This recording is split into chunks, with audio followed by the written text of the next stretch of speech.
સહજ છે, ઈશ્વર સહજ છે. આ જીવનો સ્વભાવ પણ દબાઈ ગયો છે કુસંગને લીધે, એટલે અસહજ થયા આપણે. પણ ઈશ્વરના અંશના નાતે આપણો સ્વભાવ પણ સહજ છે. દેશકાળ, આહાર વિહાર બદલ્યા એટલે ભૂખ લગાડવા માટે કદાચ દવા લેવી પડે, બાકી ભૂખ એ જીવનો સહજ સ્વભાવ છે. તરસ એ જીવનો સહજ સ્વભાવ છે.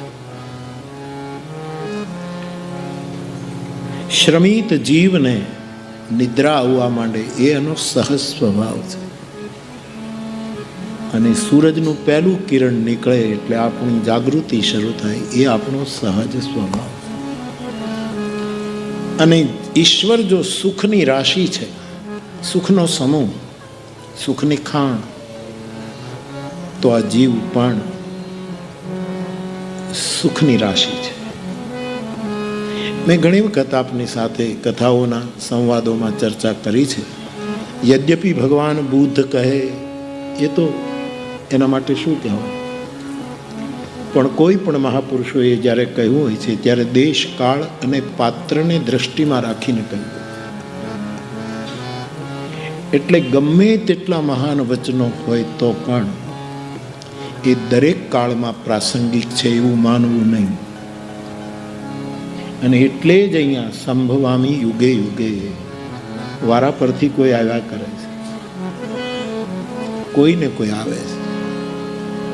એટલે ઘણી વખત આપણી શ્રદ્ધા છે, આપણી માન્યતા છે, આપણો પૂજ્ય ભાવ છે, એટલે પણ કોઈના વચનને આખરી ન કહી શકાય.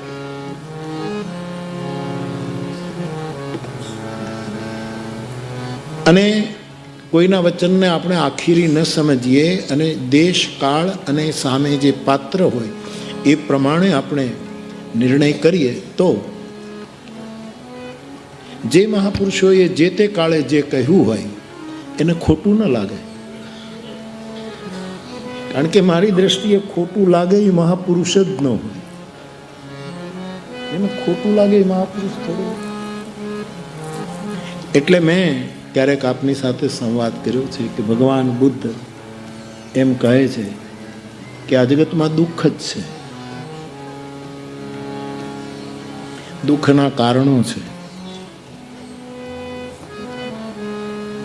દુઃખના નિવારણો પણ છે. આવા જે આર્ય સત્યો બુદ્ધે કહ્યા, પણ એ તો ભગવાન બુદ્ધ, એ તો અવતાર છે, પરમ બુદ્ધ. આપણા લેવલે મને તો ક્યારેક એવું લાગે કે સુખ પણ છે, સુખ રાશિ આ જીવનમાં સુખ પણ નથી. સુખ જીવને સુખ રાશિ કહ્યો છે, સુખ છે. ભગવાન કૃષ્ણ એમ કહે ગીતામાં, જન્મ મૃત્યુ જરા વ્યાધિ દુઃખ દોષાનું દર્શન. અર્જુન, આ ચાર દુઃખ છે. એક તો જન્મ, મૃત્યુ, બુઢાપો અને રોગ. આ દુઃખો છે. મારા બાપ પણ જો દ્રષ્ટિ કોઈ સાધુ દ્વારા થોડીક ફરે તો આ ચારેય સુખ ન આપે. જન્મ સુખ ન હોય તો ઝૂંપડામાં બાળક જન્મે ત્યારે શું કામ થાળી વગાડવામાં આવે છે? થોડીક દ્રષ્ટિ. એક વસ્તુ બીજી પણ સમજો એટલે હું ઉપદેશ નથી કરતો. હરિજન અને સાધુજન ત્રણેયનું કાર્યક્ષેત્ર જુદું છે. આ વાત જો તમને મેં મારું એક વારંવાર કે મારે જે કંઈ કહેવું છે એ તમારા મન સુધી પહોંચવાનો મારો વિનમ્ર પ્રયાસ છે.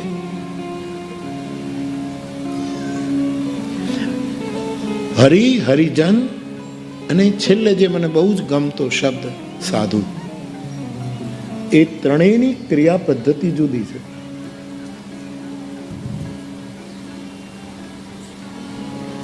હરિ છે એ ઉદ્ધાર કરે, એક જ કામ એ ઉદ્ધાર કરે. અહલ્યાનો ઉદ્ધાર કરી નાખે, ગજેન્દ્રનો મોક્ષ કરી નાખે. હરિનું આ કર્મ છે, એ ઉદ્ધાર કરે. એહી ભાંતિ સિધારી ગૌતમ નારી, બાર બાર હરિ ચરણ પરી. આ પ્રભુનું કાર્ય છે, એ ઉદ્ધારક છે. સુરદાસજી કહે, નાક કાન ડૂબન લાગે, કૃષ્ણ કો પુકારે, હે ગોવિંદ હે ગોપાલ, અબ તો જીવન હારે. અને ઠાકુરજી આવ્યા અને ગજનો ઉદ્ધાર કર્યો.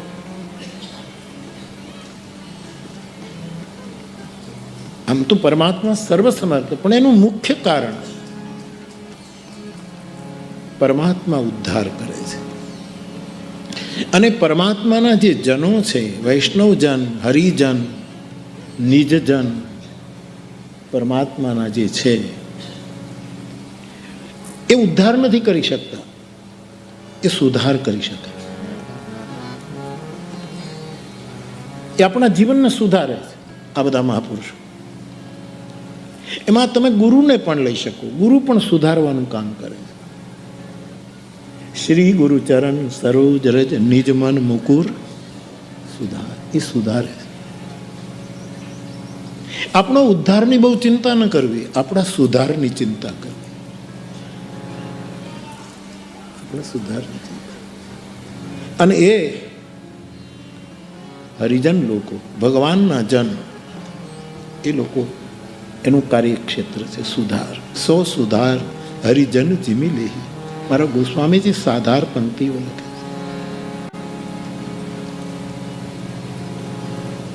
પણ મને કહેવા દો, હૃદયથી કહેવા દો,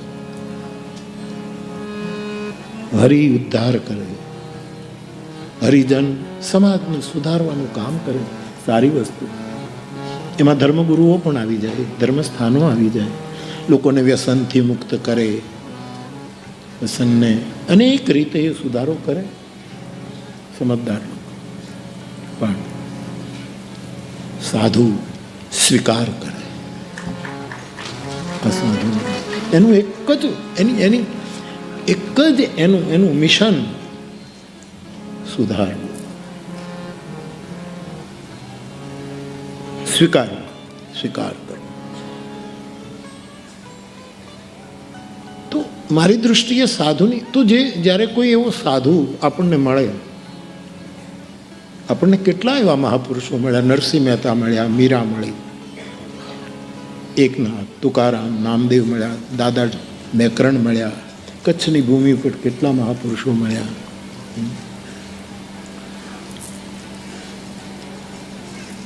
ત્યારે સાધુ છે એનું એક જ કામ છે, અને તે સ્વીકાર કરે. આજે મને એક બહુ સરસ પ્રશ્ન પૂછ્યો, મનોજે પૂછ્યો છે.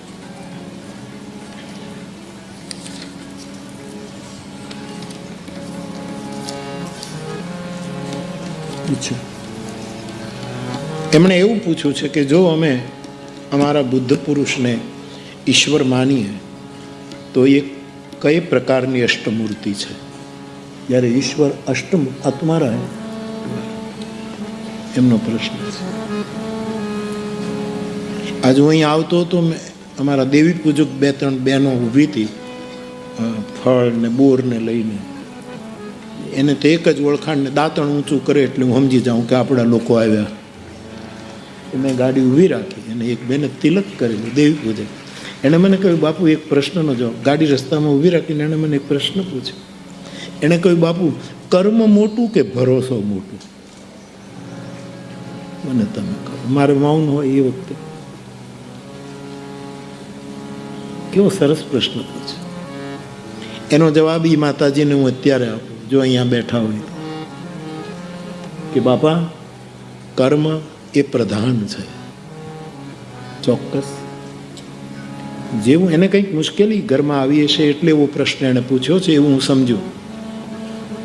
કર્મ પ્રધાન છે એટલે આપણા કુટુંબમાં, આપણા જીવનમાં જે કંઈ કેટલા સંકટો આવતા હોય છે આ જીવનમાં, પણ દ્રષ્ટિ બદલે તો ઘણો ફાયદો થાય.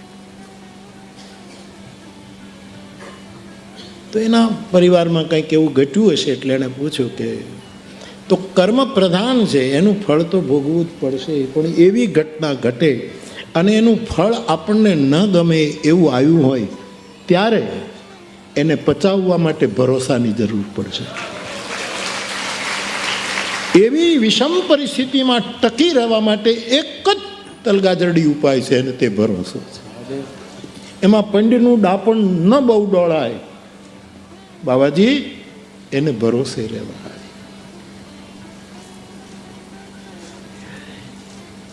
ગંગામાં એવું શું કે એમાં નાયેથી પાપ થાય?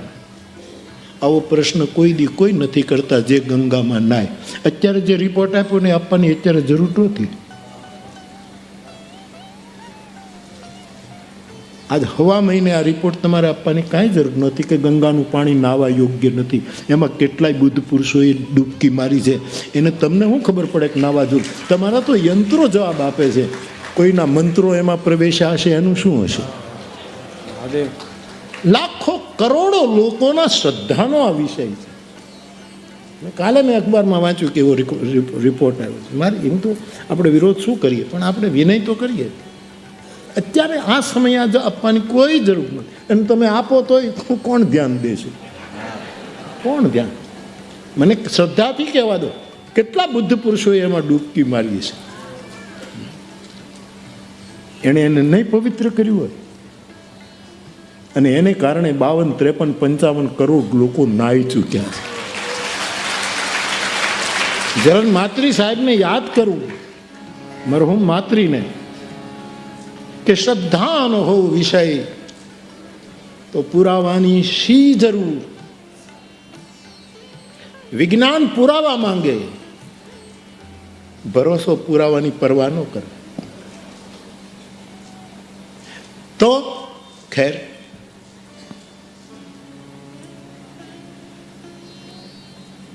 કેટલા મહાપુરુષો સ્નાન, એ તો શરીરવાળા તો ઠીક છે, શરીરવાળા તો આપણે તો, પણ કેટલા અશરીરી ચેતનાઓએ ડૂબકી મારી છે એની શું ખબર આપણને? આ ચેતના શ્રદ્ધાની વાત હોય ત્યાં. તો હું આપને એટલું જ કહું છું કે કર્મને લીધે આવેલું ફળ આપણને ગમતું ન હોય એવું હશે, પણ કર્મ આધારિત એને સ્વીકારો. આપણે ત્યાં વ્યાકરણમાં કર્મધારય સમાસ છે, એને તમારે પકડવું જ પડે. એને તમારે દીર્ઘ નહીં તો સૂક્ષ્મ રૂપે પકડવું જ પડશે. એનું નામ છે કર્મધારય સમાસ. ગુરુજી તો હેડમાસ્ટર આ એક છે. કેટલા સમાસ આપણે ત્યાં આવતા હતા. તો બેન દીકરી, જેણે બેન જ માતાજી મોટી ઉંમરની હતી, એણે કર્મનું ફળ તો પરંતુ ભરોસો ટકાવી રાખશે, ચોક્કસ ટકાવી રાખશે. ભોજલરામ બાપાની કાચબા કાચબીને બહુ કસોટી થઈ, બહુ કસોટી થઈ ફતેપુરમાં. ભોજલરામ બાપાએ લખ્યું, ભોજન ભોજલ કે ભરોસો જેને ત્રિકમજી તારશે. હું બહુ વિશ્વાસ સાથે તમને હિંમત આપવા માંગુ છું. ગુણાતીત ભરોસો હશે તો અસ્તિત્વ પણ તમને હલાવી નહીં શકે. અસ્તિત્વ નોકરી કરતું હશે તમારી પાસે.